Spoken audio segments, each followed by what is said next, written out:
अस्सलामुअलैकुम वरहमतुल्लाहि वबरकातुहू। तो जी स्टूडेंट, अब तक हम लोगों ने अल्हम्दुलिल्लाह अपनी किताब कहकशा का चैप्टर वाइज जो पढ़ रहे हैं, चैप्टर नंबर 11 तक पढ़ लिया और आज हम पढ़ेंगे चैप्टर नंबर 12, सबक नंबर 12। सबक का नाम होगा गुफ्तगू। सबक का नाम होगा गुफ्तगू। और ये इम्तिहान में क्वेश्चन आता है ऑब्जेक्टिव में कि गुफ्तगू सबक क्या है, आप जवाब देंगे क्या है, नज़म है। ठीक है, ये तमाम क्वेश्चन आपको ऑब्जेक्टिव क्वेश्चन मिल जाते हैं।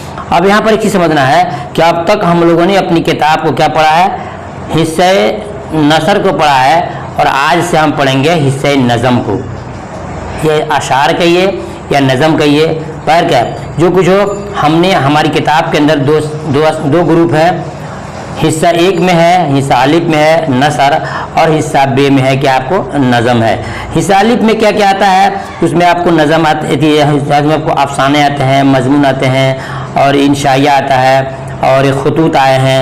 बहरकब जितने हैं वो इंशाइया जो वो सब क्या है, वो हिस्सा नसर थे। अब हम पढ़ेंगे हिस्सा नज़म। इसमें आपको नज़म आएंगे और इसको हिस्सा शायरी बोलते हैं, और इसमें नज़म आएंगे, गज़ल आएंगे और भी बहुत कुछ आएंगे जो आपको धीरे धीरे दिखाया जाएगा। तो याद रखिएगा, आज हम पढ़ रहे हैं सबक नंबर 12। सबक का नाम है गुफ्तगू। गुफ्तगू एक नज़म है, गुफ्तगू एक नज़म है। ठीक है, तो देखिए सवाल में क्या है कि गुफ्तगू नज़म किस शायर की लिखी हुई है। आप देख रहे हैं कि गुफ्तगू नज़म अली सरदार जाफरी की लिखी हुई नज़म है, अली सरदार जाफरी की है। नेक्स्ट सवाल में है कि सवाल गुफ्तगू नज़म को शायर ने किसके नाम किया है। सही जवाब हिंदू पाक दोस्ती के नाम किया। इसको नोट कीजिएगा, बहुत ज़रूरी है। ठीक है,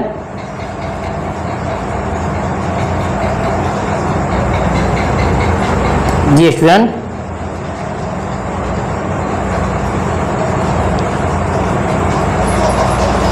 ये हो गया। उसके बाद से आप देखेंगे कि ये क्या है, हिंदू पाक दोस्ती के नाम इन्होंने किया है। नेक्स्ट देखते हैं, सवाल है शाम मुलाकात कब तक चलेगी। सही जवाब शाम मुलाकात सुबह तक चलेगी। कब तक चलेगी, सुबह तक चलेगी। ठीक है, अब देखते हैं नेक्स्ट में कि अल्फाज के हाथों में क्या है। ये सब आपके बुक में क्वेश्चन बने हुए हैं, हमने उसको अपने इल्म से उसको बनाया। इसका जवाब कोई आपको गाइड से नहीं पढ़ाया जा रहा है। अल्फाज के हाथों में क्या है, तो जवाब अल्फाज के हाथों में संगो दुश्नाम है।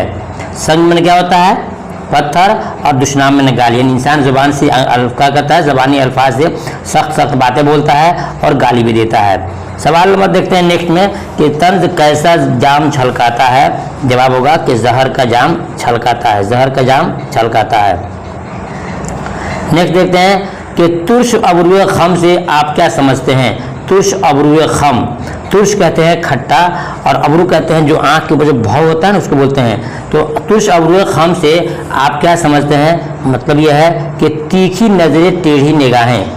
तीखी नज़रें और टेढ़ी निगाह मतलब कि इंसान को हकीर और गलत निगाह से देखने को बोलते हैं तीखी नज़रें और टेढ़ी निगाहें। नेक्स्ट देखते हैं किसके चटकने की सदा आती है। जवाब है गुंचों के चटकने की सदा आती है। उसके बाद सवाल है किस तोहफा और सौगात की बात इस नज़म में कही गई है। तो इसका जवाब बड़ी बेहतरीन दिया गया है कि दर्द और प्यार की बात की सौगात इस नज़म में कही गई है। और इसकी इंशाल्लाह सब्जेक्टिव क्वेश्चन में आपको मुकम्मल तौर से बताएंगे कि सबक के अंदर अली सरदार जाफरी ने क्या बताने की कोशिश किया है।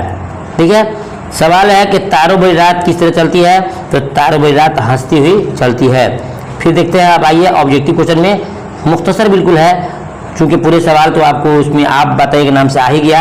यहाँ पर चंद सवाल हैं कि गुफ्तगू नज़म किसने लिखी है। सही जवाब जीम होगा, सही जवाब जीम होगा। उसके बाद से इसको घेर दे रहा हूँ, देख लीजिएगा, सही जवाब इसका क्या होगा, जीम होगा। सवाल उर्दू में है कि अली सरदार जाफरी कब पैदा हुए। इसका सही जवाब अली सरदार जाफरी कब पैदा हुए। ये आपका क्वेश्चन नंबर 2 है। ये क्वेश्चन नंबर आपका 2 है। जवाब होगा जीम 1913 में इनकी पैदाइश हुई। नेक्स्ट देखते हैं, अब उनकी कुछ किताबें हैं जो आपको जानना बहुत ज़रूरी है, इंपॉर्टेंट है। मंजिल 1929 में शाया हुई, परवास 1943 में, खून की लकीर 1949 में और पत्थर की दीवार 1953 में, पैराहन 1965, लहू पुकारता है, लहू पुकारता है 1978 में। उनकी कुछ किताबें हैं जो आपको जानना बहुत जरूरी है। आइए देखते हैं ऑब्जेक्टिव क्वेश्चन में जो मुख्तसर गुफ्तगू के नाम से है। हरफे वफा से आप क्या समझते हैं और ये कब और किस तरह आएगा? जवाब सुनिएगा कि हरफे वफा से मुराद मोहब्बत है और ये सुबह ढलने के बाद आएगा और ये ऐश बनकर आएगा, और जब आएगा तो नज़रें झुकी होंगी, दिल धड़कता होगा और इसका होंठ कांप रहे होंगे।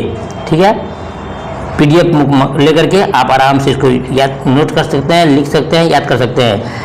इश्क किस तरह आएगा, लफ्ज़ से पा के क्या माना है? इश्क किस तरह आएगा, लफ्ज़ से पा, लफ्ज़ मन होता है खता और पा मन होता है पैर। ये पूछ रहा है इश्क किस तरह आएगा, लफ्ज़ से पा के क्या माना है? जवाब सुनिएगा, इश्क लड़खड़ाते हुए आएगा, लड़खड़ाते हुए पाँव आएगा, होंठ कांपते और दिल धड़कते हुए और नजरें झुकाए हुए आएगा। लफ्ज़ से पा का माना होता है लड़खड़ाते हुए पाँव, लफ्ज़ से पाँव का माना होता है लड़खड़ाते हुए पाँव। जी स्टूडेंट, ये देखते हैं नज़म गुफ्तगू का मुख्तसर खुलासा लिखिए। ये बहुत ही इंपॉर्टेंट क्वेश्चन है, ये आपके 3 से 4 नंबर के क्वेश्चन आते हैं इम्तिहान में, जो आपको BBI के टाइप पर क्वेश्चन होता है। तो नज़म गुफ्तगू का मुख्तसर खुलासा लिखिए। तो जवाब लिखेंगे कि नज़म गुफ्तगू अली सरदार जाफरी की एक आज़ाद नज़म है।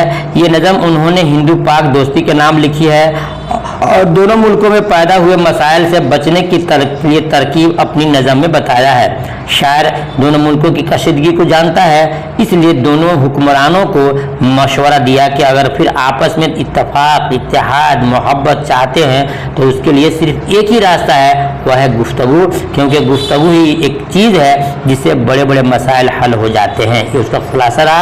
आप PDF लेकर के हर हाल में इसको याद कीजिएगा, नहीं तो इम्तिहान में आप नाकाम हो जाएंगे। अब आइए एक सवाल है, दर्ज-ए-झैल इक़्तिबास की तशरीह कीजिए। मंदरजल इक़्तिबास अली सरदार जाफरी के नज़म गुफ्तगू से है, लिया गया है। और इक़्तिबास में अली सरदार जाफरी ने दोनों मुल्कों के आपसी इख्तलाफ को ख़त्म करने की तरकीब बताई है, और वह है गुफ्तगू। जाफरी साहब कहते हैं कि बताते हैं कि दोस्ती का हाथ इस तरह बढ़ाइए कि दर्द का तोहफा हो, प्यार का सौगात हाथ साथ में हो, और मोहब्बत का जज्बा इस तरह हो कि तमाम पिछली बातों को भूल करके भाई भाई हो जाएं। यही बात उन्होंने इस नज़म में कहने की कोशिश किया है। ये स्टूडेंट आपके ऑब्जेक्टिव क्वेश्चन भी हो गए, सब्जेक्टिव हो गए, आप बताइए हो गए, इन मुकम्मल आपका चैप्टर हो गया। इंशाअल्लाह फिर मिलते हैं दूसरे वीडियो में। आपसे मैं गुजारिश करूंगा वीडियो हमारी अच्छी लगी हो तो वीडियो को लाइक कीजिएगा और दोस्तों में शेयर जरूर कीजिएगा।